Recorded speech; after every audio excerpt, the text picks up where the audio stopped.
दोपहर 3 बजे के भोजपुरी समाचार में अपने के स्वागत बा। नमस्कार, हम प्रतिमा। सबसे पहले प्रमुख समाचार।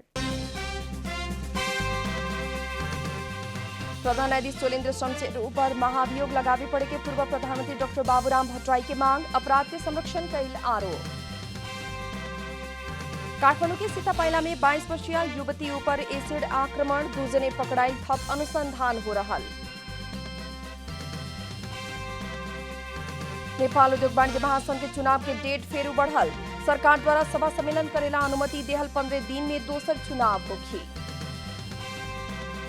चेन्नई स्थित अमेरिकी महावाणिज्य दूतावास बंद करे के चीन के घोषणा, अमेरिकी निर्णय के विरुद्ध जरूरी आ वैध प्रतिक्रिया भइल जिकिर।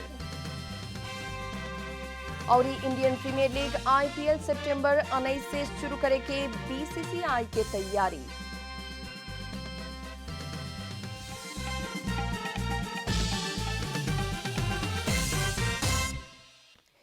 अब पूरा समाचार। पूर्व प्रधानमंत्री तथा जनता समाजवादी पार्टी के नेता डॉक्टर बाबूराम भट्टराई प्रधान न्यायाधीश चोलेन्द्र शमशेर जबरा ऊपर महाभियोग लगावे पड़े के बतौले बानी।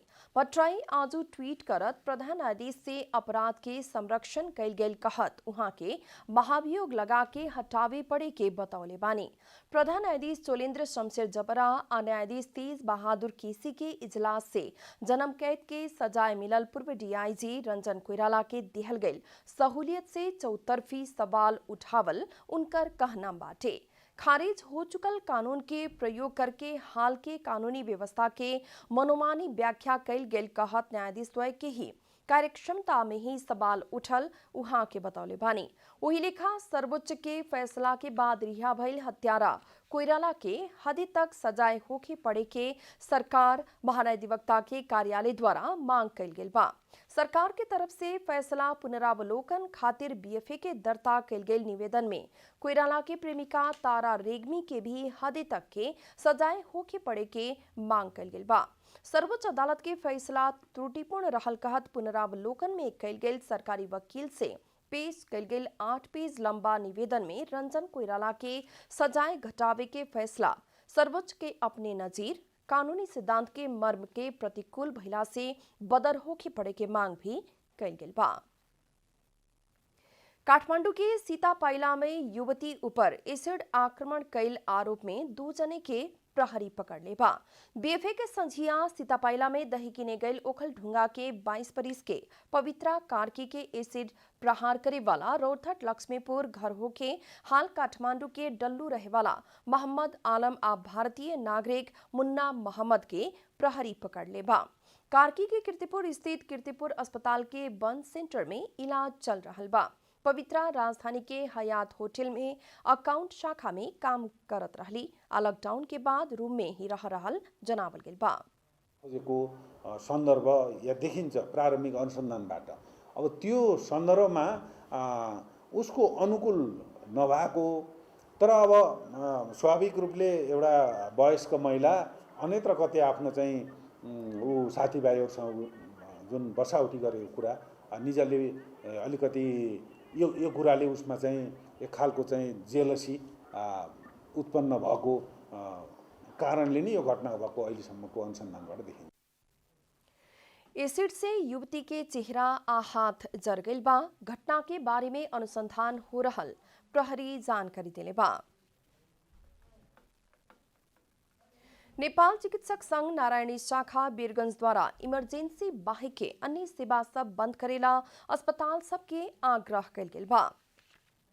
संघ द्वारा एक विज्ञप्ति जारी करत सभी अस्पताल, मेडिकल कॉलेज, नर्सिंग होम, निजी क्लिनिक लगायत के स्वास्थ्य संस्था सबके आजू से लागू होके किस्म से आकस्मिक बाहे के सभी सेवा बंद करे खातिर आग्रह कैल गेल है। कोरोना महामारी के जोखिमपूर्ण अवस्था में आजू से दोसर सूचना न होखे तक आकस्मिक बाहे के संपूर्ण सेवा बंद करे खातिर आ कोरोना नियंत्रण खातिर WHO से निर्धारण कैल गेल गाइडलाइन के पूर्ण रूप में पालना करके ही आकस्मिक सेवा सब प्रवाह करेला संघ विज्ञप्ति मार्फत अनुरोध कैले बा। कोरोना महामारी नियंत्रण खातिर परीक्षण के दायरा बढ़ावत अविलंब मास टेस्टिंग, लगायत अन्य आवश्यक कदम उठावे के साथ ही इस क्षेत्र के विभिन्न स्वास्थ्य सेवा प्रदायक संस्था सबके अविलंब पर्याप्त मात्रा में सुरक्षा सामग्री सब उपलब्ध करावे खातिर भी सरकार लगायत संपूर्ण सरकार वाला सब संगे मांग कल गेल बा। नेपाल कम्युनिस्ट पार्टी नेकपा के संस्थापक नेता नरबहादुर कर्माचार्य के 7वां स्मृति दिवस मनावल गेल बा। संस्थापक नेता कर्माचार्य के स्मृति दिवस के अवसर में नेता सब कम्युनिस्ट आंदोलन में पहुंचावल गई उनकर योगदान के स्मरण कैले रहे लोग। कर्माचार्य के वैचारिक दृढ़ता से कम्युनिस्ट आंदोलन में देखा पड़ल संकट संबोधन करेला सहयोग पुगे के नेकपा के प्रमुख सचेतक देव प्रसाद गुरुङ बताउले पानी। जुन प्रकारको सङ्कट र समस्याहरू पैदा भइरहेको छ ती समस्याहरू सम्बोधन गर्नका लागि कमरेड नरबहादुर कर्मचारीले दिएको वैचारिक दृढता क्रान्तिप्रति समाजवादप्रति जनवादप्रति प्रतिबद्ध भएर चाहिँ उहाँको जीवनपर्यन्त जसले लाग्नुभयो।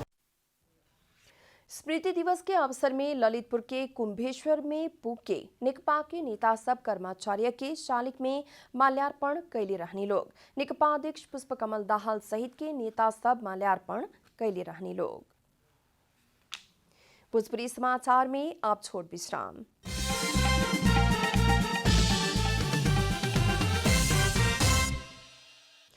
भोजपुरी समाचार में अब बाकी समाचार। राष्ट्रीय गौरव के आयोजना अंतर्गत रूपंदेही के भैरहवा में निर्माणाधीन गौतम बुद्ध अंतर्राष्ट्रीय विमानस्थल निर्माण के काम कोरोना से पड़ल प्रभाव के बीच भी गति ले रहल बा।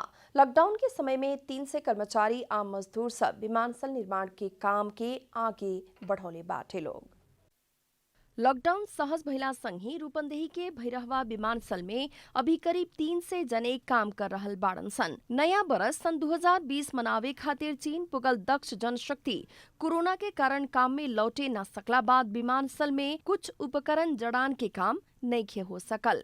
निर्माण के काम चीनिया company north west civil aviation कैला से दक्ष जनशक्ति प्राय ओतही के बाटे। 8 एयर कंडीशन संगे संबंधित चीनिया कामदार लॉकडाउन के चलते चीन तरफ रोका गए बाटे लोग 29 जने यहाँ काम कर रहल बाड़न सन। सिविल निर्माणतर्फको सम्पूर्ण काम सम्पन्न भएर अब विशेषतः फिजिकल इन्फ्रास्ट्रक्चरतिर चाहिँ उपकरण जडान र फिनिसिङका कामहरू चालु अवस्थामा छ। अहिले समग्रमा भन्दाखेरि आयोजनासँग सम्बन्धित विषयहरूमा जुन उपकरण जडानका लागि आवश्यक पर्ने केही उपकरणहरू हामीले चीन लगायत छिमेकी मुलुकबाट ल्याउनु पर्ने र केही उपकरणहरू अन द वे भएको अवस्था हो।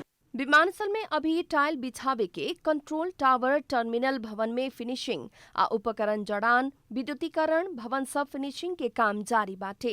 वही लेखा धावन मार्ग में मार्किंग ओरा गेल बा त लाइटिंग के फाउंडेशन तैयार करके लाइट जड़ान के तैयारी हो रहल बा। फायर भवन के फिनिशिंग के काम अंतिम चरण में पुगल बा त जहाज आ टैक्सी पार्किंग स्थल के सिविल तरफ के काम ओरा के विद्युतीकरण के काम शुरू भइल बा। धावन मार्ग के चारों ओर पेरीमीटर सड़क निर्माण के काम भी शुरू हो चुकल बा। बाँकी सामानहरूको केसमा चाहिँ केही सामानहरू जुन चाहिँ भनौँ न धावन मार्गसँग सम्बन्धित केही लाइटहरू अहिले त्यहाँबाट हिँड्ने तयारीको करिब अन्तिम चरणमा छ।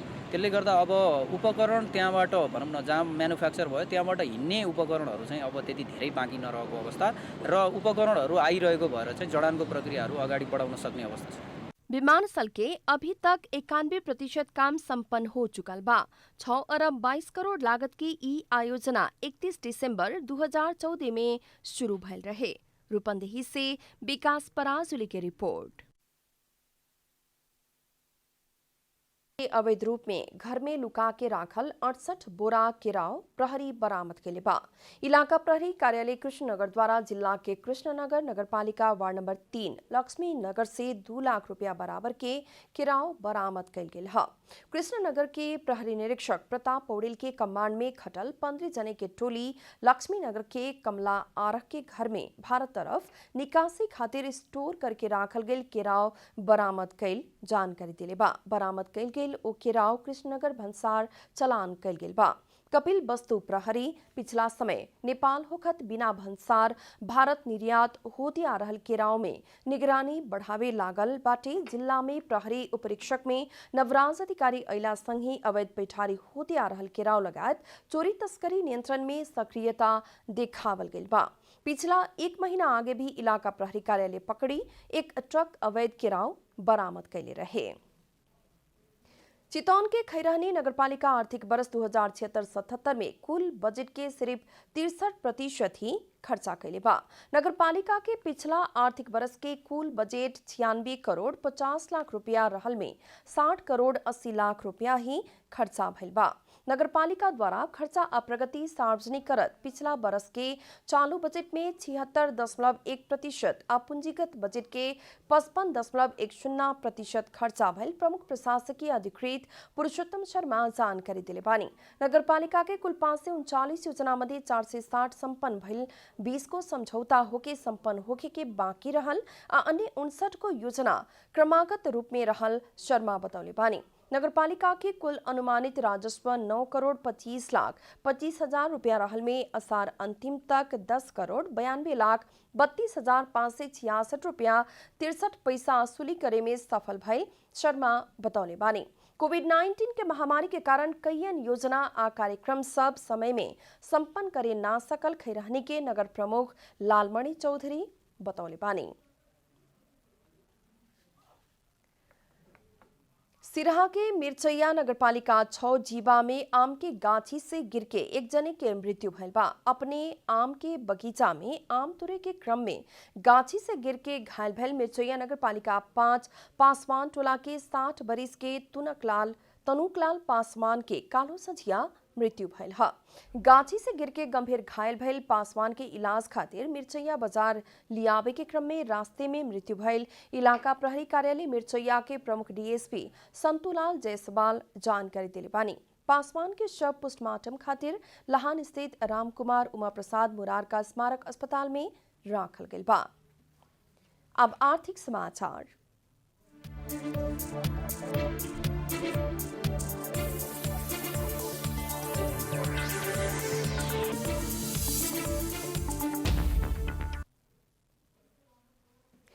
नेपाल उद्योग वाणिज्य महासंघ के साउन 26 आ 27 गते खातिर तय भइल 45वां साधारण सभा एवं निर्वाचन फेरो स्थगित भइल बा। महासंघ अध्यक्ष भवानी राणा के अध्यक्षता में बैठल पदाधिकारी एवं पूर्व अध्यक्ष सबके बैठक से कोरोना वायरस महामारी के संत्रास देखावत साधारण सभा एवं निर्वाचन स्थगित कैल गेल है। सरकार द्वारा सभा सम्मेलन करेला खुला कैल गेल 15 दिन के बाद महासंघ के निर्वाचन करे किस्म से मिति बढ़ावल महासंघ जनौले बा।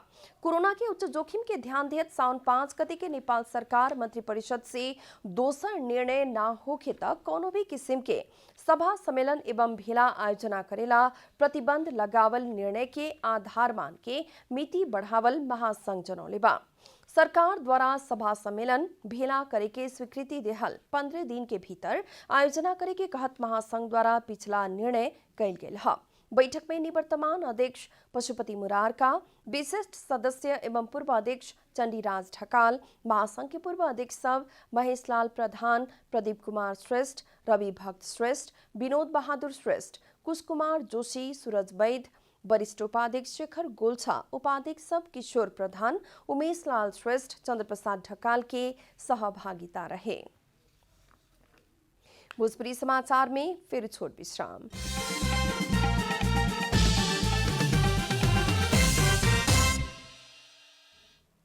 भोजपुरी समाचार में अब अंतर्राष्ट्रीय समाचार।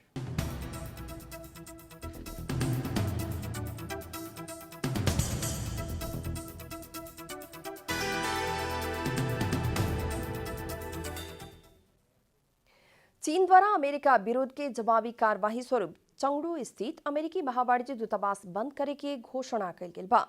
चीनिया विदेश मंत्रालय से यह हफ्ता अमेरिका के ह्यूस्टन स्थित चीनिया दूतावास बंद करे के अमेरिकी निर्णय के विरुद्ध जरूरी अवैध प्रतिक्रिया भइल जिकिर कल गेल बा। चीन के विदेश मंत्रालय द्वारा चीन आ अमेरिका के बीच जारी तनावपूर्ण अवस्था चीन से ना चाहल भी जनावल गेल बा। ओ खातिर अमेरिका जिम्मेवार भइल चीन जनौले बा। अमेरिका से छेंदू में 1985 महावाणिज्य दूतावास स्थापना कल गेल रहे। छेंदू के महावाणिज्य दूतावास में 200 से बेसी कर्मचारी सब कार्यरत बाड़न सन। तिब्बत नजदीक पड़े वाला भइला से ई दूतावास रणनीतिक रूप में महत्वपूर्ण मानल जाला। अब खेलकूद समाचार।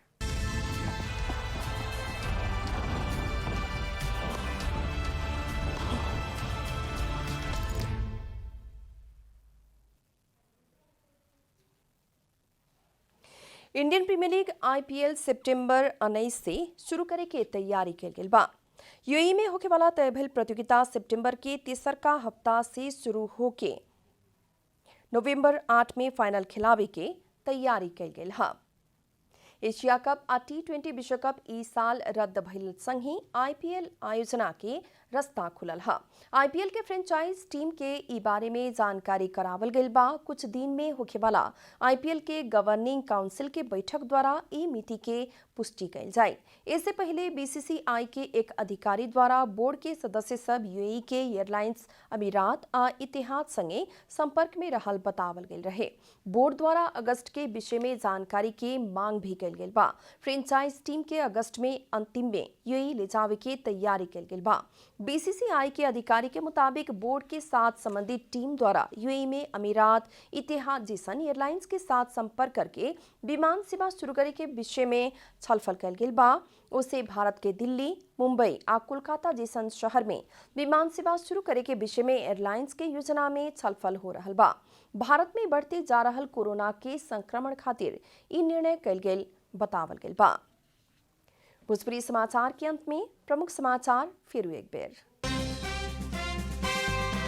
प्रधान न्यायाधीश चोलेन्द्र शमशेर ऊपर महाभियोग लगावे पड़े के पूर्व प्रधानमंत्री डॉक्टर बाबूराम भट्टराई के मांग, अपराध के संरक्षण कईल आरोप। काठमांडू के सीतापायला में 22 वर्ष के युवती पर एसिड आक्रमण, 2 जने पकड़ाइल, थप अनुसंधान हो रहल। नेपाल उद्योग वाणिज्य महासंघ के चुनाव के डेट फेरू बढ़ल, सरकार द्वारा सभा सम्मेलन करेला अनुमति दिहल 15 दिन में दोसर चुनाव होखी। चेंदू स्थित अमेरिकी महावाणिज्य दूतावास बंद करे के चीन की घोषणा, अमेरिकी निर्णय के विरुद्ध जरूरी आ वैध प्रतिक्रिया भइल जिकिर। इंडियन प्रीमियर लीग IPL सितंबर 19 से शुरू करे के BCCI के तैयारी।